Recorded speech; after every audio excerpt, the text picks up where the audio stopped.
Hello, everyone, and welcome to today's webcast, Get Productive Strategies to Rebuild Focus and Clarity. My name is Tanya Trevoni. I'm a senior practice leader here at Canadian Management Center.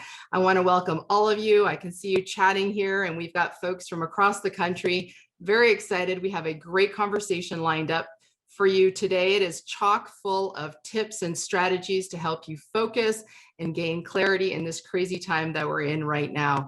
And to that end, I'd like to extend an invitation for all of you, and that is to silence your notifications and to minimize your distractions to the best of your abilities and really give yourself the gift of this 1 hour so that you walk away with some really practical strategies that you can start to implement right away. Now, another reason why this session is going to be so fantastic is because I have none other than Ms. Val Carter with me today. Val is a faculty member here at Canadian Management Center. She brings over 20 years of experience developing and facilitating programs. She has also lived and worked in many parts of the world, so she brings a very global and unique perspective to all that she does, and she's going to be engaging you as the way that Val does with her storytelling and sharing a lot of strategies and tips along the way. Now, Val, I just want to say welcome and thank you for being here with us today.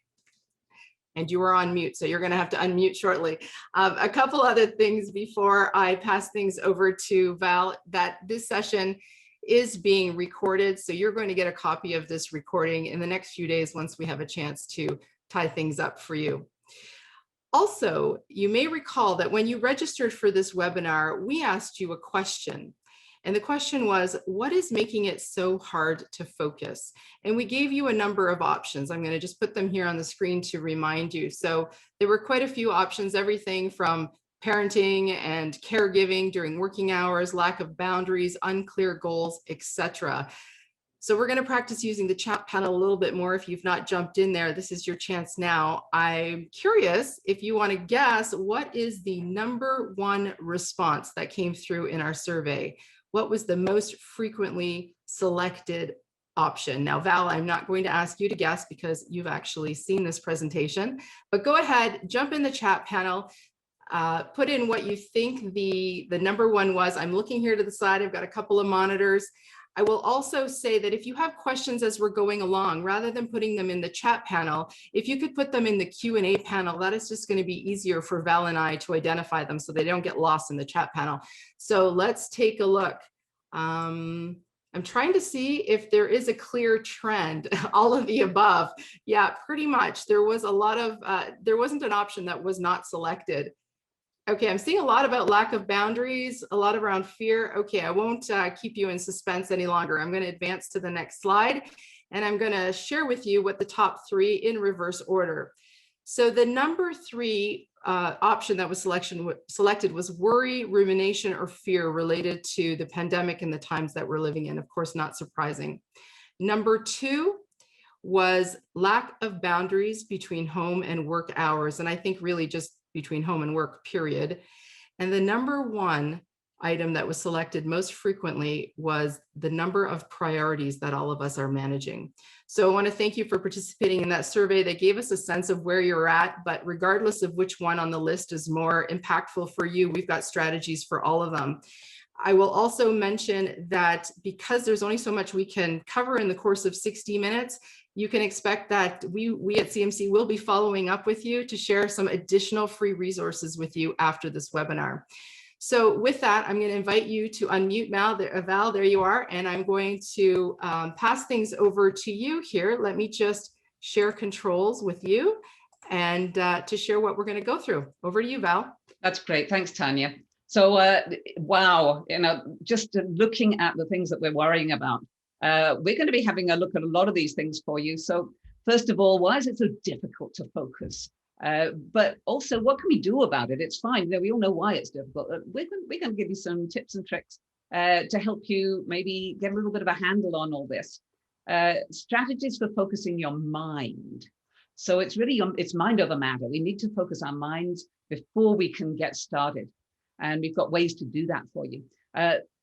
Looking at getting that clarity on the priorities that matter Very good to say we've got a lot of priorities, yeah, but are they really all the critical ones? Or are we actually getting in a bit of a muddle here with some of the things that really aren't that critical? And then the last one here is having some good conversations with your boss, because priorities can shift. And so looking at all this, as we look at this, there are 3 different things really that we want to cover in today's session. And I'm going to say right away that I have had to work on myself for all 3 of these things. So first of all, it's mindset. Second one is our environment. And then people and priorities. You're going to say, Val, that's 4. I know, I never was any good at math. Give me words any day. But people and priorities go hand in hand quite often. When we're not sure what our priority is, quite often we need a good conversation with somebody else. So we kind of lump those in there just together because they generally fit together very well. So let's start off with looking at mindset. And as I say, all these 3 things are things that I've had to work on. If I can give you any of the tips that will help you avoid the mistakes I've made along the way, I'll be happy today. So mindset, as I say, one of the really critical things that we need to be looking at. So managing your mindset, only you can spoil your day. Only you can give yourself a productive day or not a productive day. And you're going to say, oh, it's my boss, or it's my children, or it's my cat, oh, it's this, it's that. No. First of all, get into your head that you control your mindset. And it's up to you what you do with your day. Now, okay, we all have days when we're not as productive as others, but looking at our mindset. Now, how does this worry and fear that we're having impact our ability to manage our mindset? Because it really does. So we remember the toilet roll panic. Everybody was stocking toilet rolls in every part of their home. And guess what? I'm sure some people are still going through that whole stack of toilet paper. But to say it's been stressful is an understatement here. To say, brain, don't panic, we can't do that. Our brain is in overdrive at the moment. Now, some of us cope with stress differently than others. Some of us will go into full-on panic. Some of us will be much more thinking things through. But we cannot just say to our brains at the moment with this, with the pandemic, you know what, don't worry, it's going to be okay. So what we're going to look at now is how our brains operate when we're in this stress that we're having with a pandemic. When we are fearful, when we're under stress, how can we mitigate this kind of panic effect, whatever level that is for us? So what's the first thing we need to do? We need to understand how fear affects our brains. You see, their fear is the nemesis of focus for higher order thinking. That sounds very grand, but it's really true. It's really true. You know, we know from all the research that's been done in neuroscience that our prefrontal cortex, the part of our brain that's right behind our forehead here, that process is what we call higher functions. Now, some days I don't think I have any higher functions, but higher functions mean things like critical thinking. And one important higher function is the ability to focus. Aha, does that link to today? Yes, it does. Yes, it does. The ability to focus. Now, what happens when we perceive that there's a threat out there? What our body is constantly doing is, there's a little part in our brain that's constantly scanning. Oh, hold on a moment. Oh, thank you, Tanya. Hey, just trying to put me off there. When we're constantly scanning our environment, are we safe? Are we not? Are we safe? Are we not? That's how human beings have always worked. And the moment that there is a threat, our brain gets us ready to do something about it. Yeah, I'm seeing on the chat there, fear, false evidence appearing real. Okay, great. I love that. Thank you very much, Lorene. Yeah. So what our brain does the moment it perceives a threat is it gets us ready for fight or flight. It gives us an instinctive response. It gets our body ready to go thump something or run away really fast. It sends all our as much blood as it can through to our big muscles. All those red blood cells are there, so we're strong and we can thump something, we can run away. Now, our brain hasn't really yet got the hang of this. We're prepared for a physical threat, because that's what way back when was happening. The boss changing priorities isn't perceived any differently than we're out for a hike and the bear's coming towards us. And so the challenge is that with this ongoing drip, drip, drip, drip, drip stress that we have, this current situation, the danger is chronic. We never get out of this kind of, fight or flight. But when we go to fight or flight, what our brain does as well is it sends all the resources for a physical threat, but it doesn't need to think, because you will instinctively thump the bear, you will instinctively run away. So the challenge here is that we can no longer think. I'm sure some of us, somebody said fight, flight, or freeze. A lot of freezing happening in the workplace. Yeah, freeze, to stand absolutely still in the bushes so the bear can't see you. You have to have really strong muscles. Freezing, that deer in the headlights. Whoa. And when we're really confused with our priorities, that's quite often, what do we do? And we just end up frozen. We don't know where to move. And then we start to spin our wheels. And I guess, Val, I'm just thinking that as you're saying this, it's occurring to me that may explain some of the fatigue that I hear, that I'm experiencing, that I hear a lot of people are experiencing, because you never get that drip, drip, drip, as you were saying. It's like you're in a chronic state with no resolution. So unlike the bear scenario where it's over, you're either going to win or get eaten. But presumably if you survive, then you go on to the next thing. With this, we're just in that perpetual state of uncertainty. Yeah, we never switch off. It's just ongoing. And so we never get to, okay, bear's gone. Bear's still there when we wake in the morning, when we're having our lunch, when we're going to bed at night. And so with COVID, this has given us some particular things that make our brains go into this kind of danger mode. First of all, it's invisible. It's not something that we can get a handle on. Can't see it. Second thing is our control. We have no control as individuals over this thing. We're relying on governments to come out with solutions. We are being told what to do to keep ourselves as safe as possible. But apart from obeying those rules, we don't have any particular control over it. And then that third thing is that normally when there is a crisis, what do people do? They come together. Immediately we want to gather, we want to support each other physically, we want to be together. And of course, even when we have a pandemic, we separate. You walk down the street and instead of saying hi to the people who are coming towards you, you step off the curb and go around them. It's absolutely reinforcing this feeling of danger, this feeling of stress. And so because we can't resolve it, that prefrontal cortex is still not functioning. We can't focus very well. We can't get out of this constant panic. So what can we do about this? So as we look at this, we need to, first of all, think about getting grounded. So re-engaging our prefrontal cortex is going to help us get a handle on this. Now, meditation is one way that works. Some people meditate and they find that very beneficial. It gets you kind of out of your head and into your body. Some people find focusing on their breathing, control your breathing, especially if you're getting into a situation you're really having a bit of a panic attack. That can be really helpful.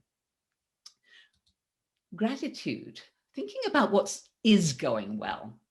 Have you connected maybe with more people than you normally would because you're reaching out on Zoom, or you're having phone calls with people that normally you keep thinking, oh, I'll see them, and you never do. Are you doing that more? What's going well for you? What's not broken? What is good? Now, okay, there's a lot of things that are very hurtful at the moment, very sad, very difficult to deal with, but there are a lot of things that are not. Things are going well. So actually write a list. Don't just think about them. Get a notepad somewhere, have a document open, and every time you think of something, add it to that list, and then turn to that. And that helps your prefrontal cortex say, okay, there are some things here that I do control that are going well. When you are feeling gratitude, your brain cannot experience anxiety at the same time. It's very, very difficult. So if you're focusing on the gratitude, it will really help. And it gives you a hit of dopamine. That's the kind of happy, woohoo, I feel good. So it really helps you focus, and it really helps your memory. Exercise is another one that a lot of people find very good. Whether you're indoors, whether you are going out for a walk, Whether you're just doing bend and stretch, but certainly sitting all day on Zoom calls, do try and have a bit of exercise in between. Every hour we should be just having a little break and getting up, stretching, walking around a little bit. Other things people do, reading, doing a project, doing a craft, doing a jigsaw. Certainly for me, what I've found is reading has become very important to me. And I used to detest jigsaws with a passion. I found they're wonderful for getting my head focused on something else. Now, the important thing, though, is be consistent. Don't just, oh, I'm going to meditate for an hour on a Friday. 5 minutes every morning when you get up, 10 minutes at lunchtime, do a jigsaw at this time of day, just for 30 minutes. Read for maybe 5 minutes before you do something else. It's the consistency that matters. And so I feel like you've been describing me, Val. I think I was one of those sporadic marathon meditators, and proud of myself for doing an hour. But if there's one thing that this time has taught me, that, as you say, that it's really about consistency. Now, if I don't start my day off, I am fond of meditation. I know we were having this conversation. I'm not sure that you're big on the meditation piece, but I love it. And now if I just go straight to my phone and start reading emails, or without taking that sort of grounding time, I find my whole day just feels chaotic and really unhinged. So, I guess thank you, COVID, for giving me the gift of being consistent with this. It's really helped. Yeah, you're right, Tanya. And I'm seeing that Karen is saying consistency is the key. If that's your challenge, Karen, well, I would really advise just schedule it, make it non-negotiable. Bonnie says exercise. Yes, anybody else? What do you do to keep grounded? How do you get in the zone? How do you prepare for your day? Bonnie says exercise. It's your me time, keeps you sane, calm, and grounded. I love meditation, says Chanda. Hey, knitting, Catherine. Yeah, good one. Another person for exercise, a to-do list. Yay. Yoga, nature, walks, lots of walks. Puppy time. Yes, if I had a puppy, that would be great. I used to, and it was great to get me out. Puzzles, so much. Walking and listening to an audiobook. Coloring, absolutely. Deep breathing, mindfulness, journaling is a good one. A lot of people like to journal. Exercise, audio, smoothie. I like the smoothie on the end of that. Yay. Abundance of ideas. Oh my goodness. We're going to have to get a copy of this chat. It's fantastic. So many ideas. Thank you. So yeah, and thank you for putting the post in the chat panel icon up there, Tanya. Yeah, I kind of missed that one. There we go. We're focusing. Go ahead. I'm focusing, yeah. Okay, so one thing I will do, give up on being perfect. You're never going to get it all done. So give up the need to do it all.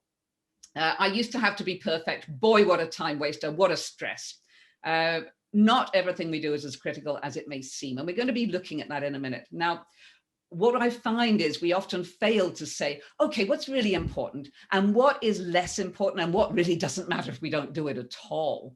And so some of the perfection is around work. Some of it is around our home life. We give up on being perfect. That was my biggest liberation of my life. I got a lot of time back and I was much happier with myself. And so with a lot of extra responsibilities, extra stress, we need to question everything that's taking our time. Do I really need to do this? And if I do I really need to do it to this standard? Somebody there is saying a self-care Sunday with an at-home facial mani-pedi, hey, things like that. Is that something we need to do? You bet. But other things, maybe we don't need to do as much. So looking at redefining what success looks like. We're going to look at the Pareto principle. Anybody heard of the Pareto principle? If you have, then please put a note in the chat box. Oh, sorry, I went over too far. Yep, a lot of people, the 80-20 rule you may have heard, absolutely. Rule, yeah. Yay, lots of people. Yeah. Oh, fantastic. So a nice refresher on this, but I think sometimes these things slip to the back of our brains. So a really good reminder here. This came from an Italian economist, Vilfredo Pareto. I apologize, my Italian isn't very good. But back in 1893, he noted that 80% of the wealth in Europe's new industrial economy was held by 20% of the people only. Now, okay, that's fine. But we find that holds true right the way through a whole load of other things. So 80% of your success at work, 80% of your results come from 20% of your tasks and activities, 20% of your effort. So your high payoff tasks are only 20% probably of what you're doing. You're spinning your wheels a lot. So we need to focus on what we need critically to get done. I'm going to show you something here. So let's see, let's pick on somebody here. Katrina, you've just put, yes, you've heard of the Pareto principle. I'm going to pick on you, Katrina. Okay, so this is your day, Katrina, right now, nothing in it. Does it look pretty good? Yeah, it does. Yeah, it does. Now, what I'm going to do is I'm going to put in some sand. Now, sand, this is all the little bitty things. This is email. This is people sending you an instant message. Hey, did you see the news today? This is all the little bitty stuff that some of it we really need to focus on, some of it we don't, but it's really not very important. Okay. The next thing are our pebbles. So in go our pebbles. These are things that are important. Are they absolutely critical? No, they're not. But if we don't do them, there's going to be a major impact of some kind. So we've got to get them done. They're not as critical as some of the things we do. And then our big rocks, and I'm going to put just a couple of big rocks in here. And you can see, no matter how much I shake or I push, I'm not going to get those big rocks completed. I just can't, just physically can't get them in. So what do I need to do? How will I reorganize myself? And I know a lot of you are saying, well, duh. Yep, absolutely. I'm going to take these out. I'm going to take my 4 pebbles out. I'm going to tip the sand out. I'm going to put the sand here so you can see I don't cheat. Not going to touch it. What I'm going to do, reverse it out, says Atin. Yes, absolutely. So big rocks go in first. So you chip away at those every day. Pebbles go in next. And then after that, here's the sand, same amount of sand as I put in before. And look at that, it fits.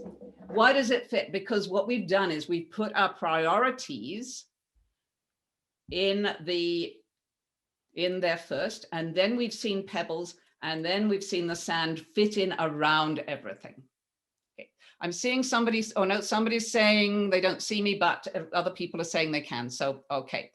The sand may be things that help you de-stress, says Katrina. I would argue that the really critical, the big rocks, are de-stressing. Now, some of the sand will be that de-stress. That's great. I'm not saying don't do the sand, but we need to really think of that. What's critical, what's not. I'm going to leave it there as a reminder.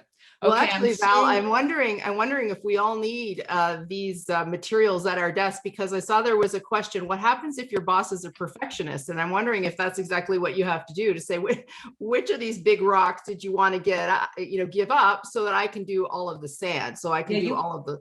Tanya, hold that thought. We're getting to that later. Okay, we've got just that coming up. I am, I'm seeing a few people who are not seeing the video, but I see that we have our May, our wonderful person in the background is helping it out. And Karen says, fourth step is adding coffee. I agree. Yes, you could always add coffee. That will sink into the sand. But, you know, the challenge is that we need to know what is important. And quite often we don't bother to check that.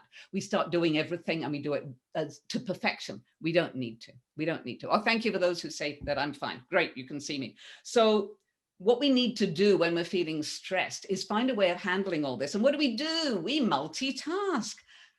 How is that going to help us?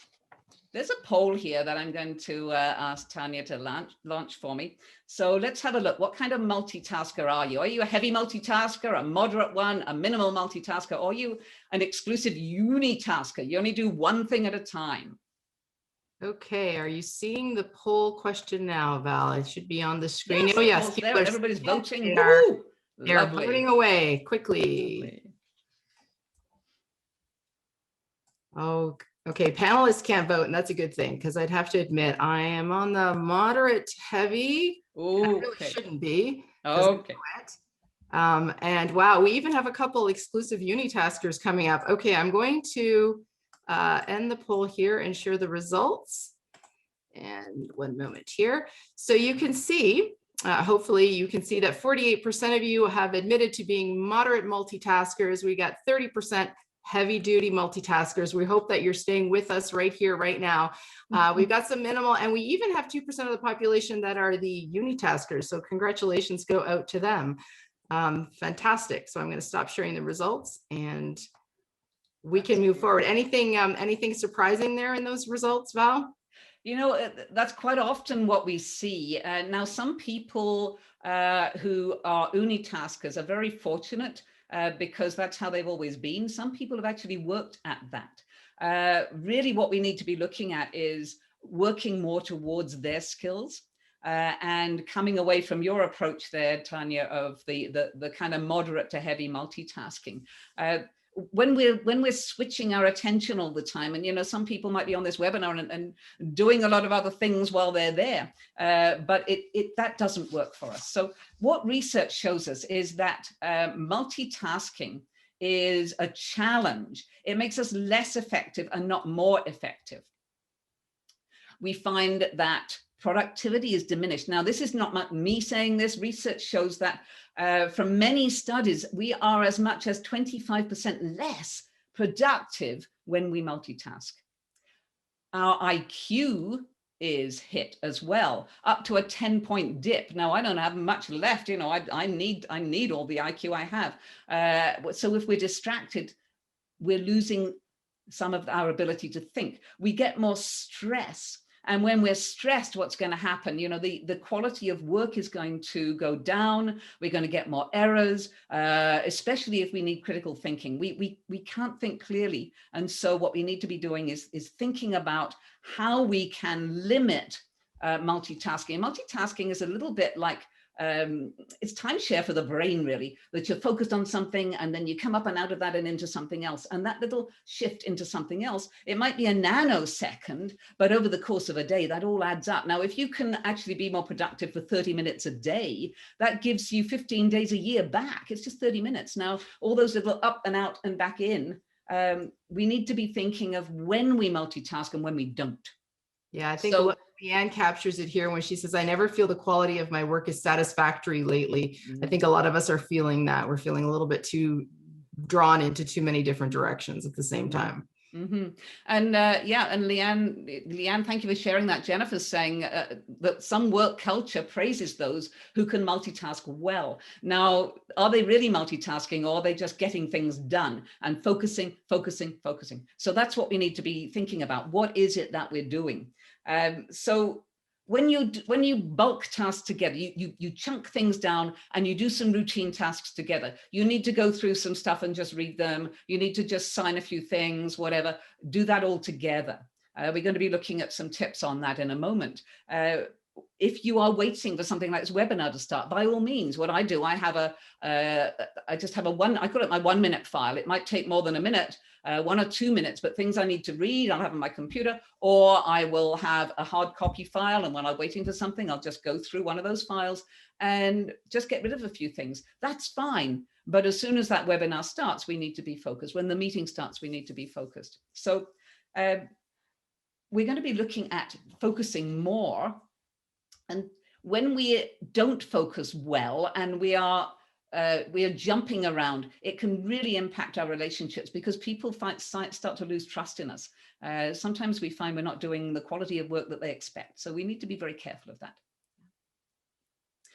So the next thing, our environment. Now, very easy to think of physical environment, and that can be challenging. I mean, you're at home, your desk may be in a room used by everybody else, but it's more than the physical environment. This is really thinking about the things that distract you and getting structures in place, getting tips and techniques used to stop you getting distracted, to stay clear and focused. So what's stealing your focus away? Pop that in the chat, if you will. What is taking your focus away from your work at the moment? What are the bad habits? Your pets, okay. Pets. Yeah. Cell phone. Mm-hmm. Yes. Yeah, food, it's just too easy to go 10 steps this way and have a snack every time I want to procrastinate. It's right there waiting for me. Yeah, absolutely. Absolutely. Emails. I see a few emails shooting up in the chat here. Yeah. Checking the kids, because a lot of you will have children learning at home. Some of you may have a significant other acting like a child. We don't know. We don't know what's going on in people's homes. So what we need to be doing is thinking about all the distractions. And understanding what is getting in the way, because when we're self-aware, that's when we can start to put strategies in place to avoid some of our distractions. So The Power of Focus by David Allen. David Allen is, he's known to be the world's leading expert, some say, on personal and organizational productivity. Paying appropriate attention to what has your attention maximizes your productivity. What that means is that when you're focused on something, don't get distracted by other things. So knowing what is stealing your attention away helps us spot it and say, nope, I'm not going to do that. I'm not going to go there. So there's all these different things. There's so many ways people get in touch with us and disturb us. It erodes our focus. So self-sabotaging habits, first of all, what are those? Are you multitasking? Are you doing a lot of things that really shouldn't be done? Focus on that. Is the multitasking working? Is it not? If not, take some baby steps to change that. So we've got some tips and tricks here for you to focus your mind. First of all, get organized. Yeah, get ready for work like you used to. Get dressed for work. Put your shoes on even. I know a friend who just cannot work from home without her shoes on. She just says, oh, I get all sloppy, but I put my shoes on and I'm there. Pack a lunch, even if you pop it in the refrigerator, like you used to. I have another friend, opens and closes her front door before she starts work in the morning, just as if she's leaving, and at the end of the day does the same thing. If you used to listen to music or a podcast, just even if you can squeeze in 5 minutes, rather than your commute, just do that before you start work. And so that can be helpful. Clear your clutter is another thing. Get your clutter cleared. Is your workspace inviting? Now, you might not have a lovely workspace. You might have to share the kitchen table. Is there something about where you are going to work that is going to make you feel, I want to sit there? Could you pop a photo of something you love? You know, for me, it's hiking. So a photo of a mountain. Yeah, have you got that there? Even if it's the sit-stand desk that you have, which is so absolutely fashionable, but it's the ironing board going up and down. I don't care what the desk is it inviting? And then at the end of the day, make it very easy to clear that up. Have some boxes you can sweep everything into, or just throw a cloth over everything so that you can say, okay, I'm done for the day. So make sure that you're doing that. Prioritize your day. Have a schedule. Pop your big rocks in first, and then your start and end times, what you're going to do. Be kind to yourself, because things will always interrupt you, but have a list of what you have to get done that day. And then think about working in sprints. So blocks of time. Any of you have heard the Pomodoro technique? Now, Pomodoro, we seem to have a lot of Italian people quoted today. Pomodoro means tomato in Italian. And a guy, Francisco Cirillo, used his kitchen, his mother, I think it was his mum's kitchen timer, when he was a student doing his assignments to keep him on track. And he found that he could focus for 25 minutes, have a 3 to 5 minute break, do that 4 times, and then have a 30-minute to an hour break. And then he could focus in 25 minutes sections all day. However you slice and dice it, whether you make it 25 minutes, whether you make it shorter or longer, think about working focused, and just have a document or a notepad to pop down anything that comes into your mind that will distract you, and then don't go to it, then go back to it afterwards. Yeah, and Dominique says that, you know, it can be hard to stop. And one of the things I find is sometimes you get into the flow, but it really is still important to kind of abide by the discipline of the timer, because your brain will start to lose efficiency. So it is really critical to take those breaks that you're talking about in between. The breaks are the magic. That if you don't take the breaks, you can't focus. By the end of the day, you'll be struggling to focus for 5 minutes. But work with those timings. Some people it's 15 minutes and a break. Some people it's 40 minutes and a break. But when the timer goes, and I'm guilty here, Tanya, absolutely. I'm very guilty. I'll keep working because I'm in the flow. But I find when I do break, I can stay all day focused. And you might do different things in each of those little sprints, but make sure you know what you're doing. Yeah. Okay, so there's one lot, get organized. Second thing, leverage technology. So first of all, get rid of the notifications and schedule checks for email. This is going to make some of you go, oh, I can't do that. Now, if your job means you are responding immediately, if you are on the 911 call line, don't turn off your phone, please.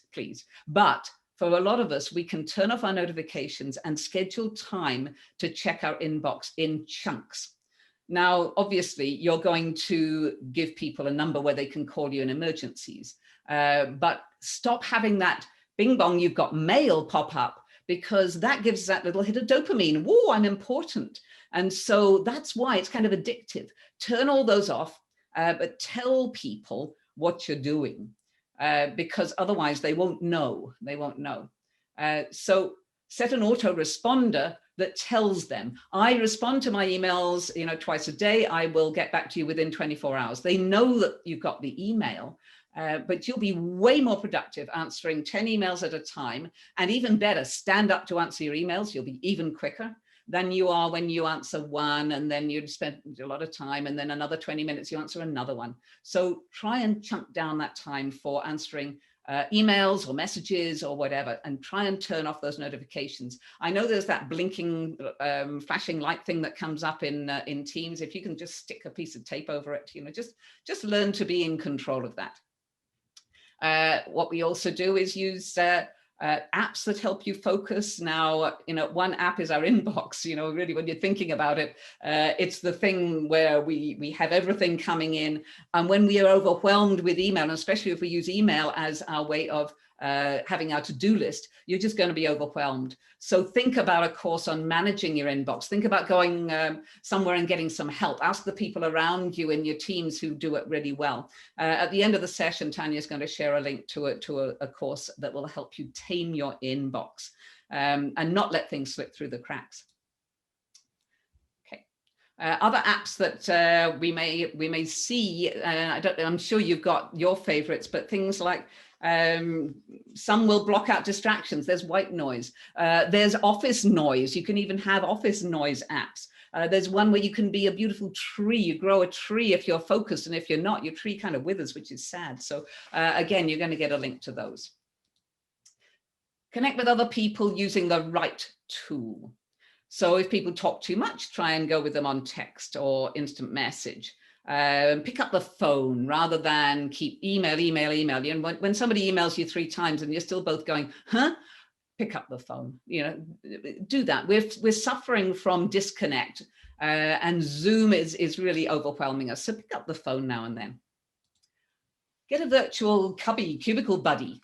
So both of you, 2 people, log on to Zoom or Teams or whatever you're using, and just say hi briefly, but then work together. And just the fact that somebody is there basically looking over your shoulder, that can be a really good idea, because it kind of keeps you honest, keeps you more honest. It really works. I honestly, if any of you out there are thinking that sounds really strange, I did this with a colleague recently, and we had sort of that collegial couple minutes chat. And then we were just literally sitting there we were using Microsoft Teams.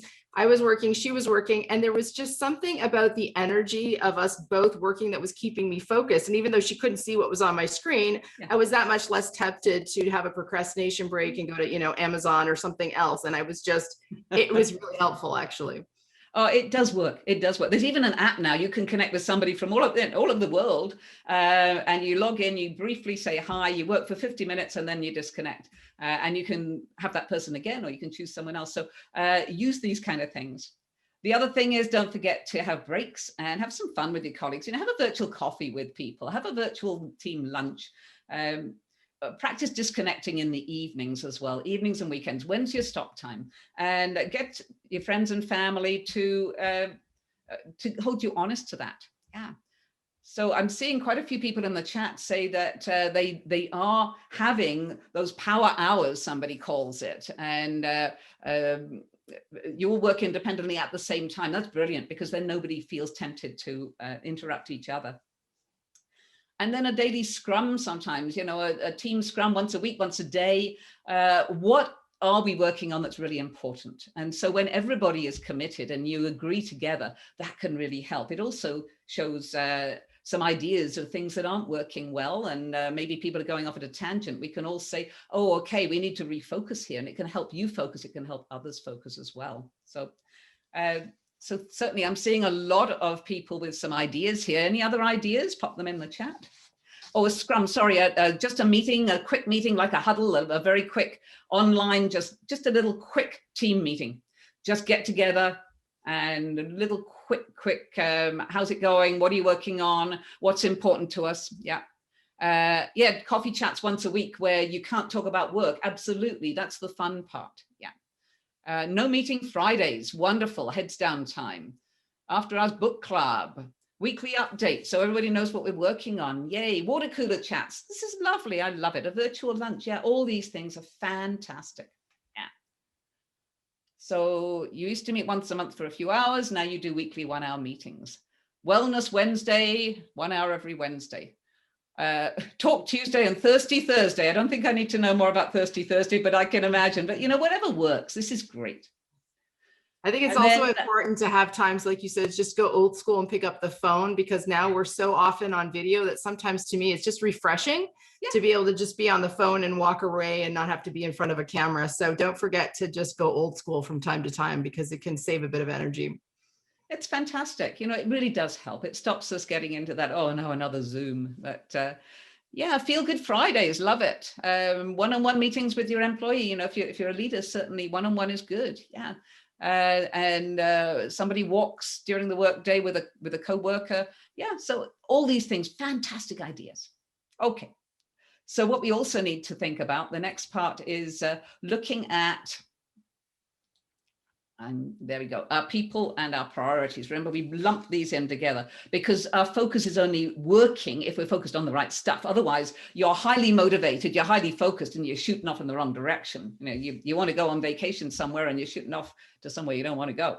So when we think about this, we've always had change. We've always changed. And what we need to be thinking now is aligning our priorities. And so what are our priorities? And do we know and understand them? A lot of organizations have had to rejig their priorities because of the pandemic. Strategic planning into the future really isn't very easy at the moment, because we don't know where we're all going to be. When will we be back to a new normal, and what's the new normal going to be? And a lot of you have taken on new responsibilities. Some of you maybe have had, unfortunately, some layoffs, and so you've taken on other duties as well. And so we can think, yes, I know what I'm doing. And then suddenly you think, wait a minute. And this is where those little team check-ins can help. Oh, I'm out of sync here.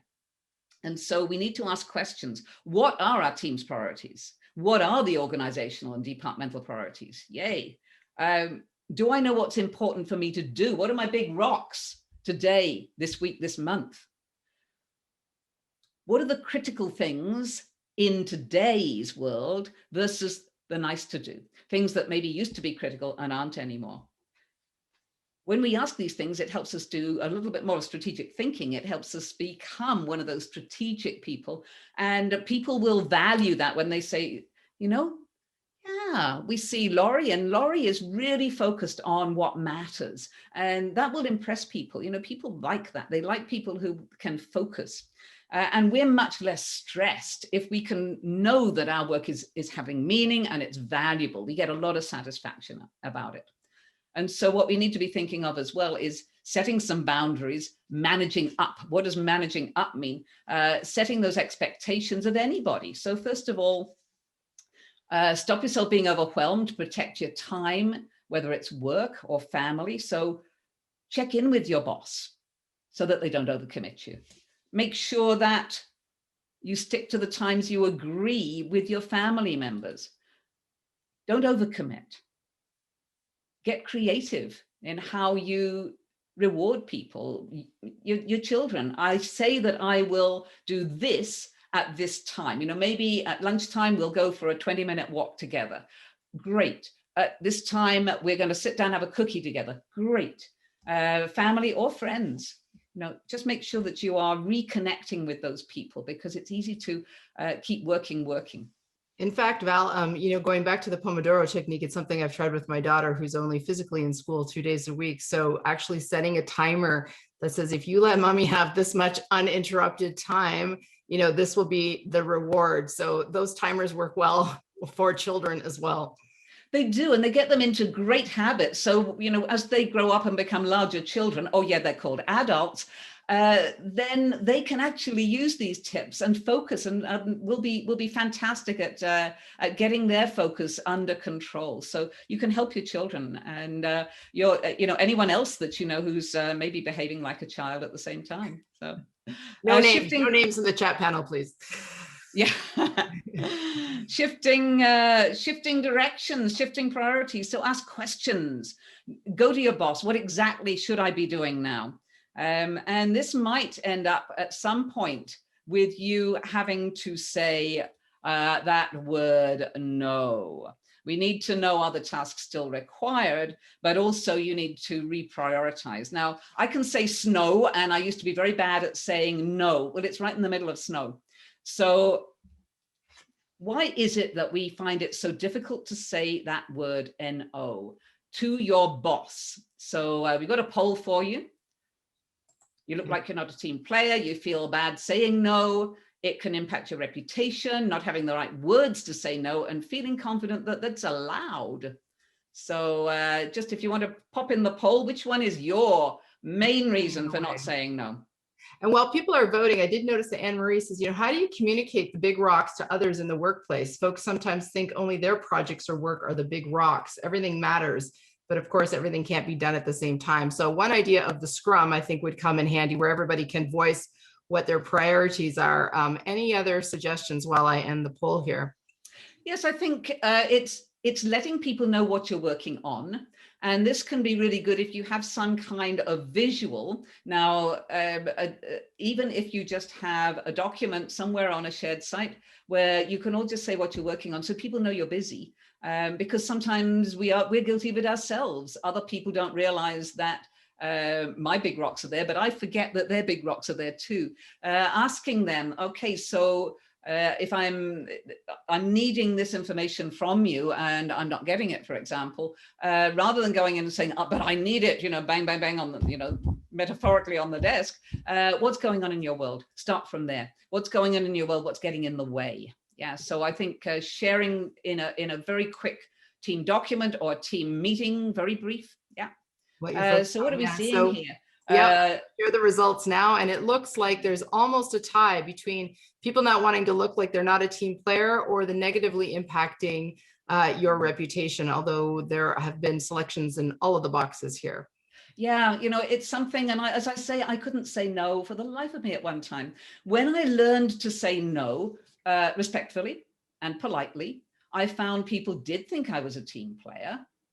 It did not negatively impact my reputation. In fact, I got more credibility because I thought about it, and I would always give people the reason I was saying no. So how did I do that? What are some ways that I learned to say no? So when we're looking at this, first of all, reject the request and say why. Now, when you're going to reject it, you're going to say, I can't do that. It's my boss, or it's my coworker, whatever. You can, if you are saying yes to something that is more valuable, and you can explain that. Because every time we say no, we are saying yes to something else. And every time we say yes, we're saying no to something else. And so what are my reasons? Don't give an excuse. An excuse is a lie, and you'll get found out. And that shoots your credibility in the foot. Reject the request and give a reason, a really good reason. And when you do that, you need to say exactly what you're saying no to. Okay. Now, the next thing is redefine it by saying no, but qualify it. Now, start with a positive. Oh, I see somebody else has got their, phrase it proactively, says Jason. This is what I can do. Yeah, absolutely. I can do this part. I can't do that. I can do it by next Tuesday at 3. I cannot do it this week. And now some people say, I'm sorry. That's a personal choice. There's nothing wrong in saying I can't do it all. And the main thing that I learned is, what is it exactly that you're asking me to do? because I've sometimes said, oh, okay, I'll do it because I'm a people pleaser. And I'll do this wonderful thing. And they say afterwards, I didn't need all that. I just needed a quick yes or no. So be careful to know what you are saying yes or no to. Go back to the requester and say, okay, so if I am going to do this for you, which of these other things do you want me to drop? And I think, Tanya, this is what you were saying earlier, but you need to always say, okay, I'm going to have to let something drop. Which would it be? Now stop talking at that point. W-A-I-T. Why am I talking? Stop talking. Because if you start to talk, you will end up saying, well, you know what, leave it with me. No, just say, which of these shall I drop? And stop talking. Let them come up with it, because it will be focused on their priorities then. And then delegate if it's possible. Sometimes it is, and it can be a really good growth strategy for other team members. And sometimes it's a case of saying, you know what, why don't we outsource this? Now, it may cost a little bit, but it's going to be way more productive to get an expert on it. Maybe pay them for one simple project if it's just a one-off, rather than us all learning how to do it. But the main thing is thinking about saying no, and try and start off with that thought in your mind of the reason. Always know the reason you're saying no, and it will hold you on the straight and narrow to saying it. So I find it very difficult to say no, but I've learned how to do it. If you have trouble saying no, and I'm seeing there are some answers in the chat. My boss doesn't always give me the opportunity to say no. He'll volunteer me on projects. Then I'm being held accountable to upper management. I'm being voluntold. So that needs maybe a conversation saying, I'm going to have to drop something here to do this for you. And when you do that enough, it's amazing how people will then start to stop and think a little bit more. And so thinking about saying, yes, I can do this. I can do it to this standard. Those are the kinds of things that we need to be thinking about. But believe me, if I can do it, anybody can. But do I want to always say yes? Of course I do. What happened to me when I always said yes? I nearly fell off a cliff. I nearly ended up ill because I was taking on way too much. And when I looked at what I was doing, were they the right things? No. So have a kind of filter. Am I trying to be deliberately mean saying no? No, I'm not. Do I have time for this? Yes or no? Is this yes going to stop me doing something that is more valuable? And when you run it through that filter, and I know somebody who said, if I run it past my grandmother and she still agrees, well, whatever works, have somebody that you can think of. Somebody said, I asked the dog if the dog wags his tail. Well, maybe not, but have some kind of check. Yeah. And so thinking about that, wow, we've covered an awful lot of things here today. The one thing that I want to focus on just as we finish is don't prioritize what's on your schedule. Schedule your priorities. What does that mean? What that means is start with the time you have available. Know what is absolutely critical. Know what is less critical. And know the stuff that needs to be done just quickly or not at all. There's a lot of stuff doesn't need to be done at all. And then put those things on your schedule. Because if you start with your priorities and try and then fit the time into them, it won't work. You've got to start with the time. Time is non-negotiable. Everybody who's ever lived has 24 hours in a day. And think of what some people have done with those 24 hours compared to what I do. It's our choices. So you choose what goes on your schedule. All righty. We've covered an awful lot of things today. One thing that we need to think about is remembering something. So what's one insight that you can apply right away? If you want to pop that in the chat panel, one thing that you're going to go away and focus on using. I think when we think about these things at the end of a webinar like this, and we write it down, whether you want to put it in chat or make a note, one insight you can share right away to do things differently. It really helps us remember. And I'm seeing here the big rocks. Yeah. Get a little thing from the dollar store, give your own. Yeah. Get grounded, power hours, saying no, doing things together. Yeah. Reducing multitasking, turn off your notifications, give up being a perfectionist. Woohoo. Yeah. Practice saying no. I will agree. It takes a while to get comfortable. Start small, start with a little thing, maybe start with family and friends and then work up. Yeah. Feeling less guilty. That's a good one too. Feeling less guilty. If you're saying no because you're saying yes to something better, where's the guilt? Because if you say yes, you're not going to be able to do anything well. And then how guilty are you going to feel? And if you get so stressed that you end up with a mental health issue, you're not going to be able to support family and friends. You're not going to be able to work. How stupid is that? And believe me, it's easy to walk into that situation. And I nearly was there. So setting some boundaries, turning off at the end of the day. Wow. So I'm seeing a lot of things that people are taking away, Tanya. What have you got to help them in their quest for getting this right? So I'm going to hand it lots back of to you. ideas. And I think if all of us just did even 2 or 3, it'd make a tremendous difference. I want to invite my colleague, May, who's helping us produce this session, to add a couple of links in the chat panel now. One of them is a link to an on-demand program that we have that will help you manage your inbox. So some really great strategies. I know for me, one of the things that was really valuable is learning how to turn an email instantly into a scheduled task in your calendar. Sounds simple, but very valuable. And the other one is a link to some of the top apps that can help you focus. So Val described a couple of them, but you can read more about them. Again, we're going to follow up with some additional resources with you. But I love that you've taken the time, and thank you, Val, for inviting our participants to share what they're doing, because at the end of the day, it's only going to matter if you really do it. So hopefully as you leave, you can start to apply some of these tips that Val shared. I want to also mention that, you know, if this is really resonating for you and you want to go deeper yourself, or maybe someone in your team, we do obviously have a bunch of courses available as well that we're doing virtually. And just know that they're even more interactive than what you're experiencing today. You're on video and you're making connections with people. You can see those on our website, and we do have a special offer for all of you who have attended this webcast live. But we also have some on-demand programs, 60 to 90 minutes, that you can look at. You can do these at your own pace, at your own schedule.